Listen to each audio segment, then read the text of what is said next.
So till now we have studied about the electric dipole. Electric dipole क्या होता है और इलेक्ट्रिक डाइपोल की वजह से हमने इलेक्ट्रिक फील्ड कैलकुलेट किया in two positions, one at a point on the axial line and another at a point on the equatorial line, और दोनों के रिजल्ट्स क्या आए थे वो भी देख लेते हैं। ये रिजल्ट्स आए थे हमारे, ठीक है। एक्सियल लाइन में जो इलेक्ट्रिक फील्ड है वो इक्वेटोरियल लाइन पर जो इलेक्ट्रिक फील्ड आता है उसका डबल है, ठीक है। ये हमारा रिजल्ट आया था इलेक्ट्रिक फील्ड का। अब एक बहुत ही इंपॉर्टेंट डिस्कशन है, वो ये है behaviour of an electric dipole in an external uniform electric field. External uniform electric field में जब हम डाइपोल को रखते हैं, ठीक है, यहाँ पर बल्कि बोलना चाहिए फ्रीली प्लेस्ड, जो इलेक्ट्रिक डाइपोल है हमारा वो फ्रीली प्लेस्ड है, ठीक है, freely placed in an external uniform electric field, मतलब उसको रख के छोड़ दिया गया, किसी तरह से कोई रेस्ट्रिक्शन नहीं लगाया गया, डाइपोल को इलेक्ट्रिक फील्ड में हमने रख दिया है। तो डाइपोल का बिहेवियर कैसा होगा, इलेक्ट्रिक फील्ड में रखने पर क्या होगा, ये हमें देखना है। तो सपोज हम एक डाइपोल यहां पर रख देते हैं, ये हमारा डाइपोल है, ये रहा सपोज हमारा डाइपोल, ठीक। ये एरो पहले क्यों बना दिया, बिकॉज डाइपोल की जो सबसे इंपॉर्टेंट प्रॉपर्टी है जिससे डाइपोल को हम डिस्क्राइब करते हैं, that is electric dipole moment and that is a vector quantity. तो हमने एक वेक्टर बनाया, ये वेक्टर क्या रिप्रेजेंट करता है, ये एक डाइपोल को रिप्रेजेंट करता है, ठीक है। और डाइपोल में जो डाइपोल मोमेंट का डायरेक्शन है वो हमेशा याद रखना है, वो किधर से किधर होता है, माइनस क्यू से प्लस क्यू, यानी जो वेक्टर है पी वेक्टर उसके टेल एंड में होगा माइनस क्यू और हेड एंड में होगा प्लस क्यू, ठीक है। ये हमारा बन गया डाइपोल, इधर हो गया माइनस क्यू, यहाँ माइनस क्यू और इधर प्लस क्यू, और ये एक यूनिफॉर्म इलेक्ट्रिक फील्ड है। How to represent uniform electric field, this we have already discussed. Parallel equidistant lines represent a uniform electric field. तो ये जो ब्लू वाले एरोस थे ये क्या थे, ये यूनिफॉर्म इलेक्ट्रिक फील्ड था, और इसमें हमने एक ये डाइपोल अपना रख दिया है, ठीक है। ये हमारा डाइपोल यहाँ रखा हुआ है यूनिफॉर्म इलेक्ट्रिक फील्ड में। और डाइपोल का जो पी वेक्टर है यानी कि डाइपोल मोमेंट वेक्टर, वो ये रहा, जो रेड वाला एरो है, तो ये हमारा पी वेक्टर है, यानी कि electric dipole moment vector P vector, ये पी वेक्टर है, ठीक। तो इस तरह से डाइपोल को रखा हुआ है। अब डाइपोल एक्चुअली है क्या चीज, डाइपोल दो पॉइंट चार्जेस से मिलकर बना है, दो इक्वल एंड अपोजिट नेचर के पॉइंट चार्जेस। पॉइंट चार्जेस को जब हम इलेक्ट्रिक फील्ड में रखते हैं तो क्या होता है, तो हमारा प्रीवियस नॉलेज जो है इलेक्ट्रिक फील्ड, फोर्स और पॉइंट चार्ज के बारे में, उसी को हम यहाँ पर यूज करेंगे। क्या पढ़ा था हमने, electric field in a region is equal to net force acting on a unit positive test charge, यानी E is equal to F by Q, in short ऐसा बोल सकते हैं, और बाकी डिस्कशन इस बारे में ऑलरेडी हो चुका है। तो अगर हम यहाँ से F कैलकुलेट करें, F इक्वल टू QE, ठीक है, तो ये रिलेशन हमें मिलता है। और अगर प्रीवियस लेक्चर्स तुम्हें याद हो, उनमें देखा हो, तो वहां पर भी ये डिस्कशन हुआ था कि फोर्स की हेल्प से जो इलेक्ट्रिक फील्ड डिफाइन किया जाता है, एक्चुअली वो कॉन्सेप्चुअली वैसा नहीं होना चाहिए। होना क्या चाहिए कि एक चार्ज पार्टिकल होता है, उसके आसपास उसका इलेक्ट्रिक फील्ड होता है, उस फील्ड में कोई भी दूसरा चार्ज अगर आएगा तो वो फोर्स एक्सपीरियंस करेगा। तो यहाँ पर वही डिस्कशन एक बार फिर से याद आ गया, वो क्या है कि एक E इलेक्ट्रिक फील्ड है, उसमें एक चार्ज पार्टिकल Q चार्ज वाले पार्टिकल को रखेंगे तो उस पर F फोर्स लगेगा। तो ये इक्वेशन हमें यही बताता है, क्या बताता है कि अगर E इंटेंसिटी का एक इलेक्ट्रिक फील्ड है, उसमें अगर हम एक टेस्ट चार्ज को या कोई भी पॉइंट चार्ज को रखेंगे तो उस पर एक फोर्स लगेगा QE। और इस इक्वेशन से ये भी क्लियर है कि E तो एक वेक्टर क्वांटिटी है और Q एक स्केलर है। तो अगर वेक्टर में स्केलर मल्टीप्लाई करेंगे और एक नया वेक्टर मिलेगा, जैसे कि यहाँ पर E वेक्टर है, Q स्केलर है और F वो एक वेक्टर होगा, और F का जो डायरेक्शन होगा वो वही होगा जो E का डायरेक्शन है, ठीक है। बात समझ में आई। इन शॉर्ट ये याद रखो कि इलेक्ट्रिक फील्ड का जो डायरेक्शन होता है वही इस पॉइंट चार्ज पर लगने वाले फोर्स का डायरेक्शन होगा। बट ये इंपॉर्टेंट बात और है कि जितने भी डेफिनेशंस हैं सब पॉजिटिव चार्ज के लिए डिफाइन किए गए हैं। तो ये तो पॉजिटिव चार्ज के लिए डिफाइन हो गया F equal to Q E. लेकिन अगर हमारा टेस्ट चार्ज या जो भी पॉइंट चार्ज है जिसको हम इलेक्ट्रिक फील्ड में लेकर आए थे वो अगर होता नेगेटिव, तब क्या होता? For a negative point charge. तो ये एक बात और इम्पॉर्टेंट है, वो हमेशा याद रखनी है कि जब भी हम इक्वेशन वेक्टर फॉर्म में लिखेंगे, इलेक्ट्रोस्टैटिक्स में जब भी वेक्टर फॉर्म में इक्वेशन लिखेंगे तब चार्ज का साइन जरूर लेंगे, यानी कि पॉजिटिव या नेगेटिव। और अगर स्केलर फॉर्म में इक्वेशन लिखते हैं यानी कि फोर्स का मैग्नीट्यूड, तब हमें चार्ज का साइन लेने की जरूरत नहीं होती है। तो यहाँ पर देखो हम जो इक्वेशन लिखने की कोशिश कर रहे हैं वो वेक्टर फॉर्म में लिखने की कोशिश कर रहे हैं। इसीलिए यहाँ जब हम नेगेटिव पॉइंट चार्ज के लिए फोर्स लिखेंगे तो Q की जगह लिखेंगे माइनस Q और यहाँ पर आएगा E। Then the equation becomes F equal to minus QE। अब वेक्टर के साथ अगर माइनस साइन लगा होता है तो इसका क्या मीनिंग होता है ये ऑलरेडी हमें मालूम है। वेक्टर के साथ अगर माइनस साइन लगा it means the direction is opposite, यानी E वेक्टर के अपोजिट डायरेक्शन में फोर्स होगा। ठीक है, तो दो इंपॉर्टेंट बातें यहां से तुम्हें याद रखनी है। पहली कि पॉजिटिव अगर चार्ज है तो उस पर फोर्स का direction will be in the direction of electric field, और अगर नेगेटिव चार्ज है then the direction of force on the charge will be in the opposite direction of electric field. Clear? तो ये दो बातें याद रखनी है। पॉजिटिव पॉइंट चार्ज अगर है तो इलेक्ट्रिक फील्ड के डायरेक्शन में ही फोर्स एक्सपीरियंस करेगा, और अगर नेगेटिव पॉइंट चार्ज है तो इलेक्ट्रिक फील्ड के अपोजिट डायरेक्शन में फोर्स एक्सपीरियंस करेगा। अब हम वापस आ जाते हैं अपने डाइपोल पर। नाउ सी, ये हमारा डाइपोल है, इसमें दो पॉइंट चार्जेस हैं, एक माइनस क्यू और एक प्लस क्यू। तो अभी जैसे डिस्कशन हुआ पॉजिटिव वाले पॉइंट चार्ज पर इलेक्ट्रिक फील्ड के ही डायरेक्शन में फोर्स लगेगा और नेगेटिव वाले पर इलेक्ट्रिक फील्ड के अपोजिट डायरेक्शन में। तो देख लो ये हमारा फोर्स का डायरेक्शन है, पॉजिटिव वाले पर इलेक्ट्रिक फील्ड के डायरेक्शन में, ये पॉजिटिव वाला है, इस पर इलेक्ट्रिक फील्ड के डायरेक्शन में फोर्स लगेगा। कितना फोर्स लगेगा? QE, इतना फोर्स लगेगा। ठीक है, और जो नेगेटिव वाला है उस पर किस तरफ फोर्स लगेगा? उस पर लगेगा इलेक्ट्रिक फील्ड के अपोजिट डायरेक्शन में, यानी कि इस तरफ। ठीक है, कितना फोर्स होगा?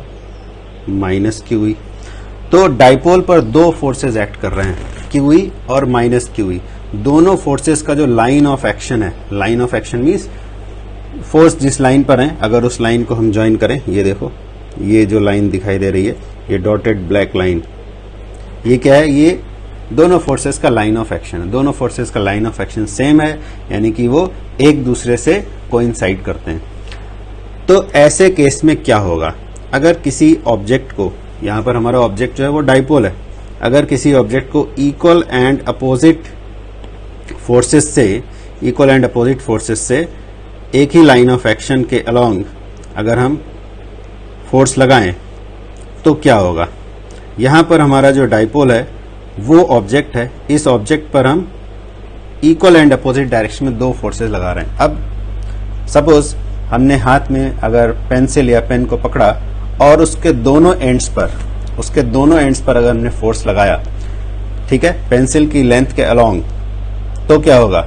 ये पेंसिल जहां थी वहीं रहेगी अपनी ही जगह पर। इस पर नेट फोर्स 0 होगा क्योंकि दो फोर्सेस एक्ट कर रहे हैं, उनके डायरेक्शंस इक्वल एंड अपोजिट हैं। देखो दो फोर्सेस जो एक्ट कर रहे हैं डाइपोल पर वो कौन कौन से हैं? Plus QE and minus QE, दो फोर्सेस एक्ट कर रहे हैं, तो नेट फोर्स क्या आ जाता है? 0 वेक्टर, यानी कि इस डाइपोल पर कोई भी फोर्स एक्ट नहीं कर रहा है। अगर कोई फोर्स एक्ट नहीं करता है तो डाइपोल का स्टेट ऑफ मोशन चेंज नहीं होता है, बिकॉज न्यूटन्स लॉ में पढ़ा था F इक्वल टू ma। अगर नहीं फोर्स कोई एक्ट कर रहा है तो एक्सेलरेशन 0 होगा, और एक्सेलरेशन 0 का मतलब होता है no change in state of motion. Acceleration equal to 0 means no change in the state of motion, यानी कि डाइपोल जैसे था वैसे ही रहेगा। तो डाइपोल पहले रेस्ट में था, इलेक्ट्रिक फील्ड में रखा हुआ था, तो अभी भी वो रखा ही रहेगा। और दूसरी बात, अगर फोर्स 0 है तो तुम्हें ध्यान होगा इलेक्ट्रिक 11th क्लास में पढ़ा था equilibrium of bodies. What is the meaning of equilibrium of bodies? Equilibrium of bodies का मतलब होता है कि नेट फोर्स भी जीरो हो। नेट फोर्स जीरो होने से क्या होता है, एक्सेलरेशन जीरो हो जाता है। एक्सेलरेशन जीरो होने का मतलब ट्रांसलेशनल इक्विलिब्रियम, और साथ ही साथ इक्विलिब्रियम ऑफ बॉडीज में रोटेशनल इक्विलिब्रियम भी होना चाहिए। रोटेशनल इक्विलिब्रियम के लिए नेट टॉर्क जीरो होना चाहिए। नेट टॉर्क जीरो होने से एंगुलर एक्सेलरेशन जीरो हो जाता है। ठीक है, तो बॉडी का इक्विलिब्रियम ट्रांसलेशनल और रोटेशनल दोनों होने के लिए फोर्स और टॉर्क दोनों जीरो होने चाहिए। तो यहाँ इस केस में हमने देखा कि फोर्स तो जीरो है, लेकिन क्या टॉर्क भी जीरो है। टॉर्क क्या चीज होता है, टॉर्क होता है rotational effect of A force. क्या ये जो दो फोर्सेस डाइपोल पर एक्ट कर रहे हैं, इनमें से क्या दोनों ही फोर्सेस की वजह से लगने वाला टॉर्क यानी रोटेशनल इफेक्ट क्या वो जीरो है? तो यहाँ पर क्लियरली दिखाई दे रहा है इस डायग्राम में कि दोनों ही फोर्सेस में से कोई भी डाइपोल को रोटेट करने की टेंडेंसी नहीं रखता है। ठीक है, रोटेशन की पॉसिबिलिटी कहां पर होती है, डाइपोल के सेंटर के अबाउट। तो डाइपोल के सेंटर के अबाउट ये दोनों फोर्सेस में से कोई भी डाइपोल को रोटेट करने की टेंडेंसी नहीं रखता है। उसका रीजन क्या है, ये सब 11th क्लास का डिस्कशन है, I am just revising it. Torque due to a force क्या होता है, आर क्रॉस एफ। अगर तुम्हें याद हो 11th क्लास में पढ़ा था आर क्रॉस एफ, यानी कि मैग्नीट्यूड ऑफ टॉर्क अगर लिखेंगे मैग्नीट्यूड ऑफ टॉर्क तो क्या होता है, R F sine theta. R F sine theta, theta क्या चीज है, theta is the angle between R vector and F vector. और आर वेक्टर क्या होता है, पॉइंट ऑफ रोटेशन से line of action of force तक का परपेंडिकुलर डिस्टेंस। तो अगर एफ और आर सेम डायरेक्शन में है तो थीटा हो जाता है जीरो और टॉर्क हो जाता है जीरो। इस केस में, ये वाले केस में देखो ओ पॉइंट के अबाउट रोटेशन की पॉसिबिलिटी है और एफ फोर्स यहां से जा रहा है, ये वो भी ओ पॉइंट से ही पास हो रहा है। तो इसका मतलब है कि आर यानी कि पॉइंट ऑफ रोटेशन से point of action of force की परपेंडिकुलर डिस्टेंस वो हो गई जीरो, और इसीलिए टॉर्क हो जाता है जीरो। माइनस क्यूई फोर्स के साथ भी ऐसा ही होगा, यानी कि ये दोनों फोर्सेज में से कोई भी, किसी की भी टेंडेंसी नहीं है कि वो इस डाइपोल को रोटेट कर सके। ठीक है, तो बात ये हो गई कि फोर्स भी जीरो है और टॉर्क भी जीरो है, यानी कि ये जो डाइपोल हमारा इलेक्ट्रिक फील्ड में इस पोजीशन में रखा हुआ है, कौन सी पोजीशन में, P vector is along electric field vector, then what happens, the dipole remains in equilibrium. ना तो ये कहीं मोशन करेगा और ना ही ये रोटेट होगा। अब दूसरा केस देखते हैं। दूसरा केस क्या होगा, अगर हम डाइपोल को इस तरह से रखें कि इसका P vector electric field vector के अपोजिट डायरेक्शन में आ जाए। इलेक्ट्रिक फील्ड के डायरेक्शन में क्यूई फोर्स और नेगेटिव वाले पर इलेक्ट्रिक फील्ड के अपोजिट डायरेक्शन में फोर्स। अब देखो, this will be the QE force and this will be the minus QE force.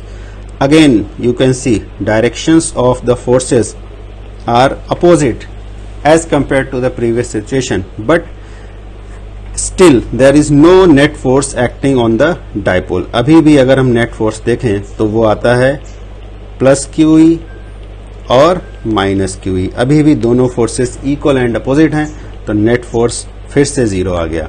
And what about torque, torque वाली बात भी देख लेते हैं। क्या अभी भी दोनों में से कोई भी फोर्स डाइपोल को रोटेट कर सकता है, तो आंसर है नहीं, बिकॉज दोनों ही फोर्सेस उसी पॉइंट से पास हो रहे हैं जहां से रोटेशन की टेंडेंसी है, यानी कि ओ पॉइंट से।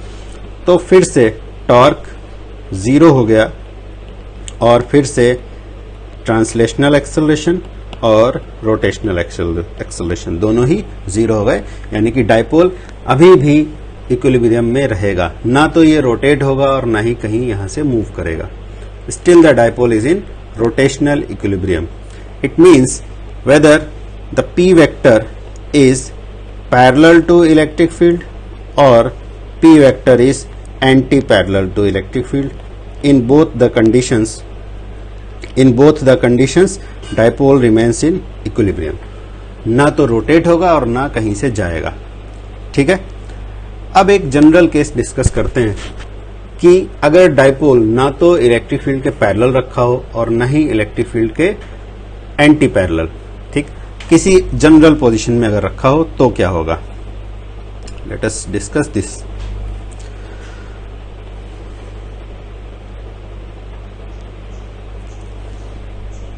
अब हम क्या करेंगे, डाइपोल को हम ना तो इलेक्ट्रिक फील्ड के पैरेलल रखेंगे और ना ही एंटी पैरेलल। ठीक है, ये हमने डाइपोल को यहां से हटा दिया।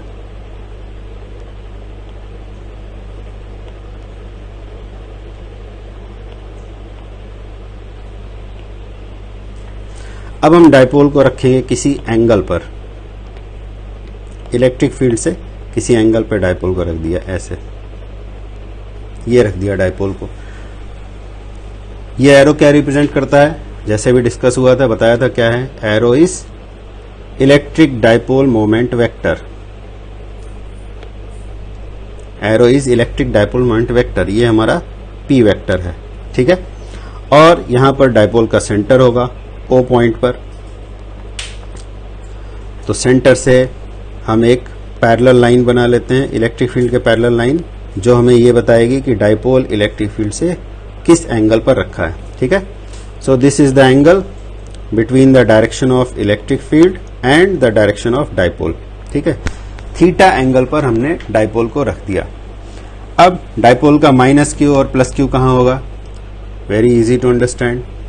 जिधर पी वेक्टर का टेल है उधर होगा माइनस क्यू, और जिधर पी वेक्टर का हेड है उधर होगा प्लस क्यू। ठीक है, ये हमने डाइपोल को ऐसे रख लिया at an angle with the electric field. Now again we will see क्या डाइपोल का इक्विलिब्रियम मेंटेन हो रहा है या नहीं, ये हमें चेक करना है। तो इक्विलिब्रियम के लिए हमें देखना पड़ेगा कि दोनों फोर्सेस का नेट जीरो है या नहीं, दोनों फोर्सेस का टॉर्क, नेट टॉर्क जीरो है या नहीं, this we have to check. Now see again the same thing, force on positive test charge will be in the direction of electric field, while the force on negative test charge will be in the opposite direction of electric field. ठीक है, vector में minus sign का मतलब है opposite direction. So what will be the direction of force in the diagram. Diagram में देखते हैं,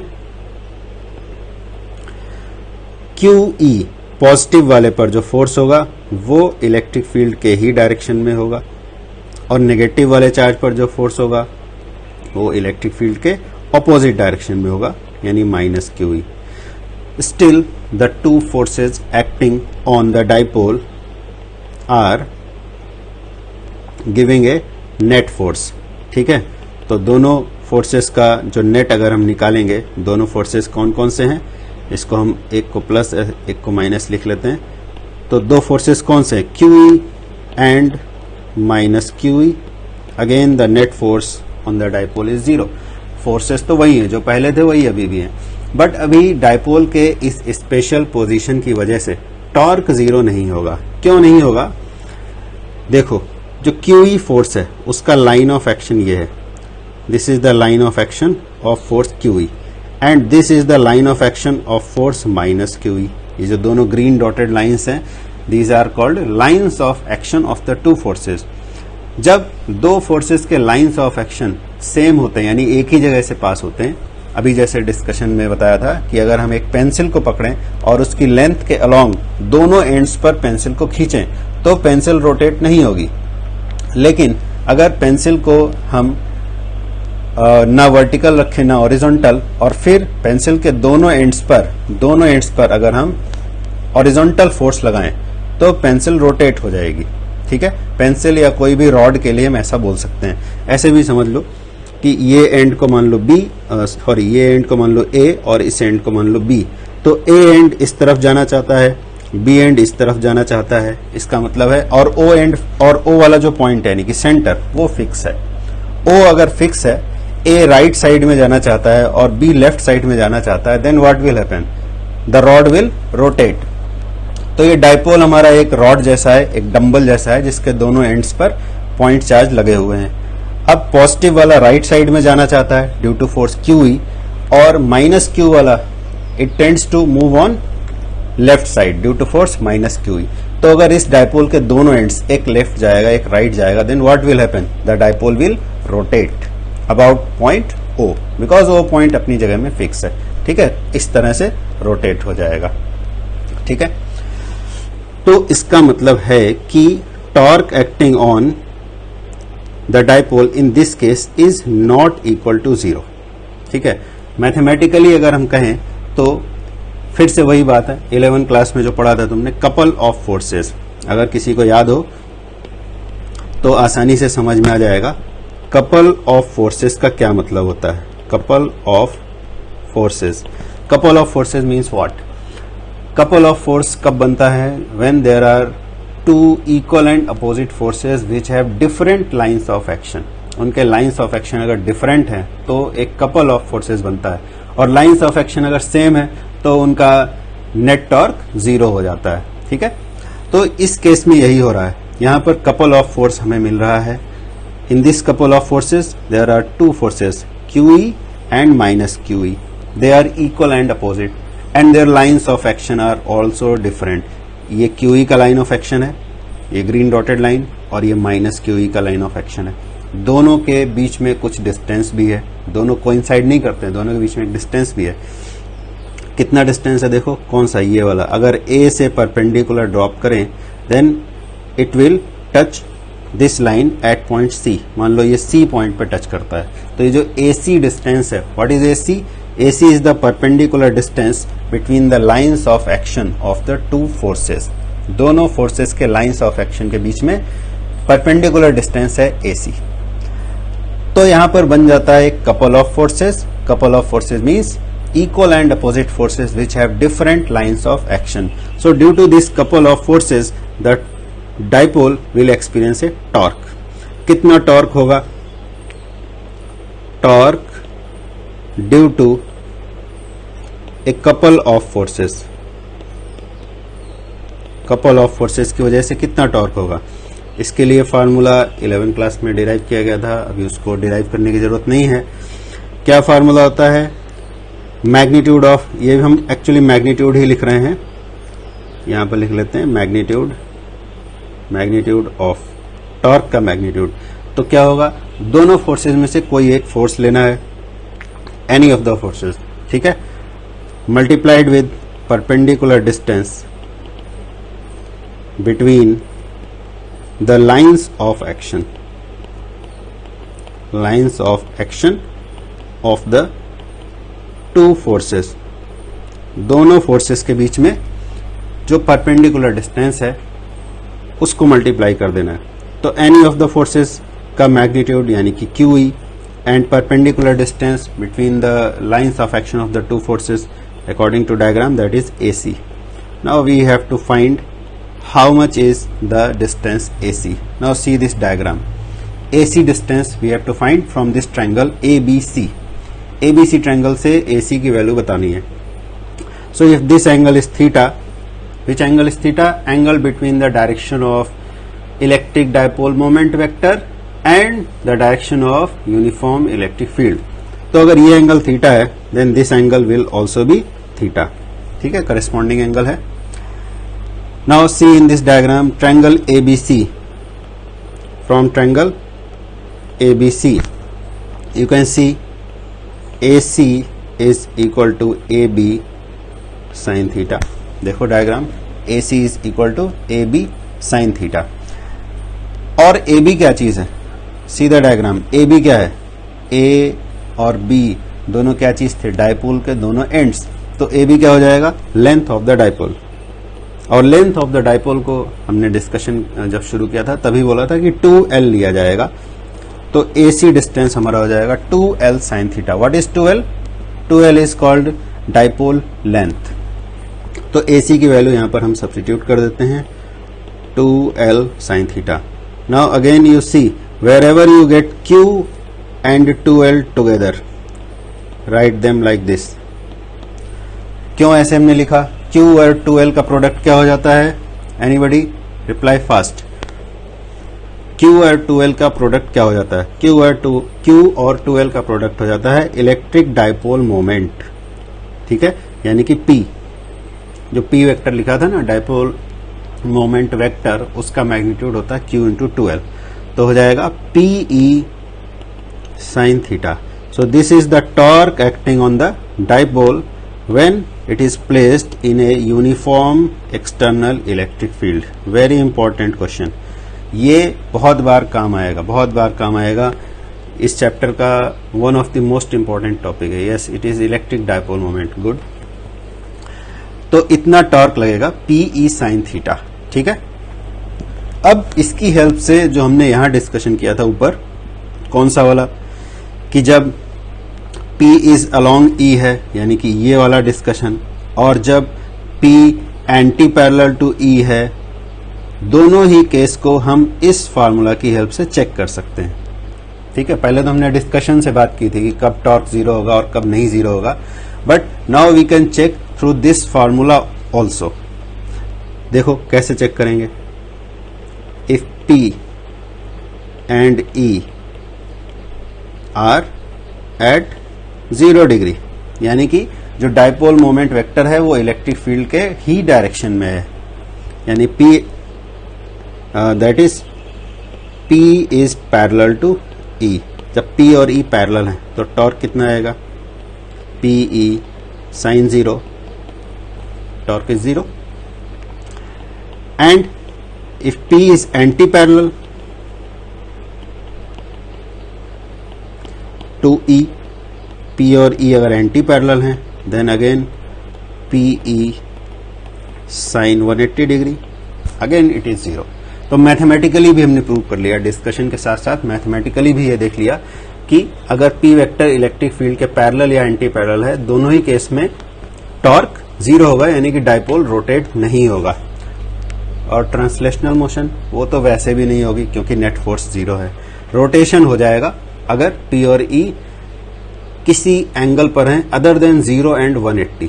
ठीक है, 0 और 180 के अलावा कोई एंगल होगा तो ये वाला केस सेटिस्फाई होगा, यानी कि थीटा एंगल पर होगा तो P sin थीटा टॉर्क लगेगा। Now what happens if the dipole is kept perpendicular to electric field. अगर परपेंडिकुलर रखा, यानी कि थीटा अगर π/2 हुआ, यानी कि 90 डिग्री हुआ, then what will be the torque, then it will be PE sin π/2। sin π/2 की वैल्यू क्या होती है, साइन फंक्शन की मैक्सिमम वैल्यू होती है जब एंगल होता है π/2, यानी कि यहां पर जो टॉर्क हमें मिलेगा वो होगा PE and that will be the maximum torque. क्योंकि जब हम टॉर्क कैलकुलेट कर रहे हैं फार्मूला में, P और E तो ऑलरेडी कांस्टेंट है, टॉर्क की वैल्यू एंगल बदलने के साथ साथ कॉन्टिन्यूसली चेंज होती है। 0 एंगल था तो 0 टॉर्क, फिर धीरे धीरे एंगल चेंज होगा तो वैसे वैसे टॉर्क की वैल्यू भी चेंज होगी, वैल्यू एक्चुअली इंक्रीज होती है। बिकॉज साइन फंक्शन अगर हम बनाएं तो साइन फंक्शन इस तरह से होता है। ठीक है, 0 से π/2 तक बढ़ते बढ़ते 1 हो जाएगा, यानी मैक्सिमम हो जाएगा, और फिर 0 हो जाएगा, फिर मैक्सिमम होगा 3π/2 पर, बट नेगेटिव मैक्सिमम, और उसके बाद फिर से 0। ठीक है, तो साइन फंक्शन पर डिपेंड करती है टॉर्क की वैल्यू।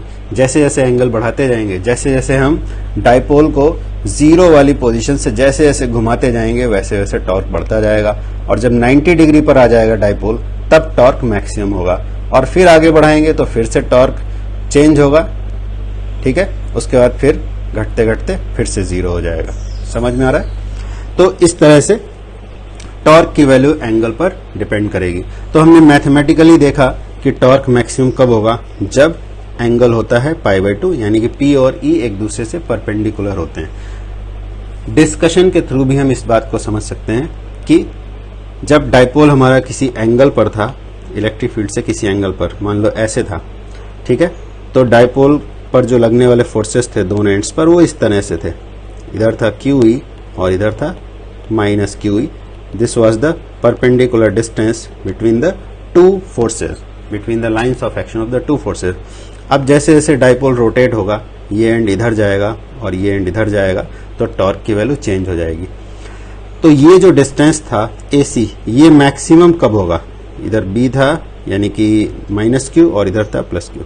हाँ, तो ये AC डिस्टेंस मैक्सिमम कब होगा, जब हमारा डाइपोल इलेक्ट्रिक फील्ड से परपेंडिकुलर रखा होगा, यानी कि जब डाइपोल हमारा ऐसे रखा होगा, इलेक्ट्रिक फील्ड से परपेंडिकुलर जब ऐसे रखा होगा, तब AC की वैल्यू मैक्सिमम होगी। ठीक है, QE जैसे था उसी डायरेक्शन में रहेगा, -QE जैसे था उसी डायरेक्शन में रहेगा, but in this case AC और AB मतलब दोनों सेम हो जाएंगे। जब डाइपोल परपेंडिकुलर हो गया, then B and C will coincide, तो AC ऐसे आ जाएगा, and in that case AC will be equal to AB and that will be equal to 12. This will be the condition when the torque acting on the dipole will be maximum. ठीक है, तो ये dipole का behaviour हमने पढ़ा कि अगर हम यूनिफॉर्म इलेक्ट्रिक फील्ड में डाइपोल को रखेंगे तो वो कैसे बिहेव करेगा, कितने एंगल पर रखने से वो किस तरफ रोटेट होगा कि नहीं होगा, ये सारा डिस्कशन हुआ। और यहीं पर एक